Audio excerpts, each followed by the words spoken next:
नमस्कार मंडळी. अभिनेत्री उषा नाडकर्णी मराठी सिने इंडस्ट्रीतील लोकप्रिय नाव आहे.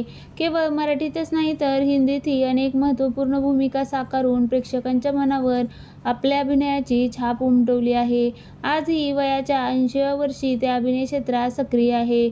उषा नाडकर्णी या त्यांच्या दमदार अभिनयासह स्पष्ट वक्तेपणासाठी देखील तितक्याच ओळखल्या जातात. या वयात त्या मुंबईत एकट्या राहतात. त्यांचा मुलगा, सून, नात एकत्र राहत नाही. उषा नाडकर्णी सांगतात, त्यांनी स्वतंत्र जीवनशैली स्वीकारली आहे. दरम्यान उषा नाडकर्णी कुठल्याही मुद्द्यावर त्या स्पष्टपणे आपली प्रतिक्रिया देतात.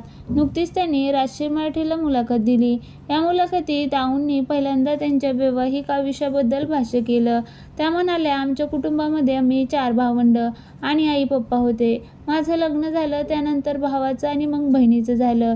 धाकटा भाऊ 75 मध्ये गेला. माझं लग्न झालं, मी वेगळी गेले. मग काही कारणांनी आम्ही वेगळे होतो. म्हणजे मी एकटीच राहत होते. त्यानंतर उषा नाडकर्णींनी सांगितलं, नवऱ्याचं आणि माझं असं झालं होतं. पण नाडकर्णी परिवारात माझं कोणाशी भांडण नाही. सगळ्यांच्या पार्ट्या, जेवण मी माझ्या छोट्याशा घरात केलेले आहेत. मी केलेलं जेवण सगळ्यांना आवडतं. ते जर बोलत नाही तर मी कोणाकडे बोलवायला जाणार नाही. माझा देव आणि मी माझ्या घरची माणसं आहेत. माझा भाऊ, मुलगा, बहीण होते कायम माझ्याबरोबर. 1986 मध्ये मुसाफिर या चित्रपटातून उषा नाडकर्णी यांनी बॉलिवूडमध्ये पदार्पण केलं.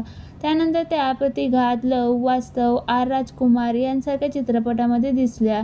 अनहोनी या हॉरर शोमधून टीव्हीवर त्यांनी पदार्पण करणाऱ्या उषाताईंना पवित्र रिश्तामधून खूप लोकप्रियता मिळाली.